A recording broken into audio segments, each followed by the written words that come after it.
Dieudonné et la cyclope Ambeta. Êtes-vous prêt à la savourer? C'est parti.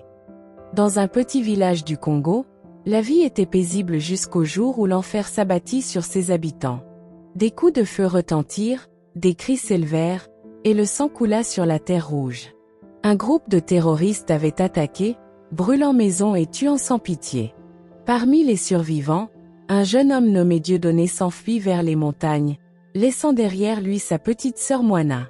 Orphelin depuis longtemps, ils ne comptaient que l'un sur l'autre, mais en ce jour tragique, il n'avait eu d'autre choix que de fuir, le cœur brisé. Après des heures de marche, il trouva refuge dans une grotte profonde. Alors qu'il reprenait son souffle, une ombre massive apparut. Son cœur manqua un battement. Devant lui se dressait une créature immense, une cyclope au corps puissant et à la peau grise. Son unique œil le fixait avec curiosité. « Qui es-tu, humain ?» demanda-t-elle d'une voix grave.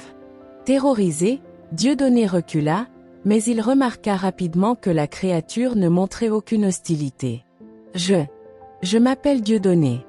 Je fuis la guerre, murmura-t-il. La cyclope l'observa un moment, puis esquissa un sourire. « Moi, je suis Ambeta. Tu es en sécurité ici. » Contre toute attente, Ambeta prit soin de lui. Elle lui offrit de la nourriture, lui fit découvrir la beauté cachée de la montagne. Chaque soir, elle lui racontait des histoires anciennes, des légendes oubliées.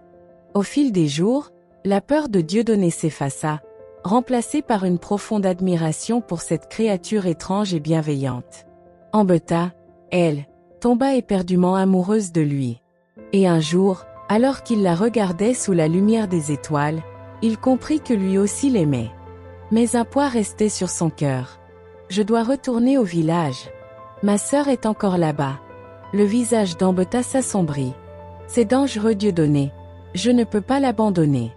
Je veux qu'elle vienne ici, avec nous. » Ambeta resta silencieuse un moment, puis, dans un soupir, elle lui tendit un bracelet tissé de fils dorés. « Porte-le, et tu deviendras invisible aux yeux des humains. » Dieudonné l'embrassa une dernière fois et quitta la grotte.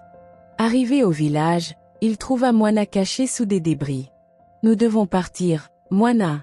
J'ai trouvé un endroit où nous serons en sécurité. » En chemin, il lui parla d'Ambeta, de sa gentillesse, de son amour. « Une cyclope ?»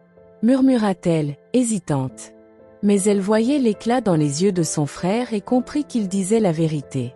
Alors qu'ils approchaient de la montagne, une détonation éclata. Les terroristes. « Cours, Moina !» Les balles sifflaient autour d'eux. Pris de panique, Dieudonné fouilla dans sa poche et saisit le bracelet. « Mets-le. » Elle obéit. Instantanément, son corps disparut. Les terroristes, confus, ne la virent plus, mais ils aperçurent Dieudonné. Un coup de feu retentit. La balle traversa son crâne. Il s'effondra, un sourire fragile aux lèvres. Invisible, Moina pleurait en silence. Elle courut sans s'arrêter jusqu'à la grotte. Quand elle enleva le bracelet, Ambeta apparut devant elle, impatiente. « Où est Dieudonné ?» Les larmes de Moina coulèrent. « Il est mort. » Un hurlement inhumain fit trembler la grotte. Ambeta tomba à genoux. Non, pas lui. Elle leva la tête vers le ciel, son unique œil noyé de larmes.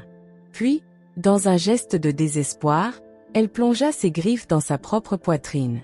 Son immense corps se mit à briller d'une lumière aveuglante. Moina recula, stupéfaite.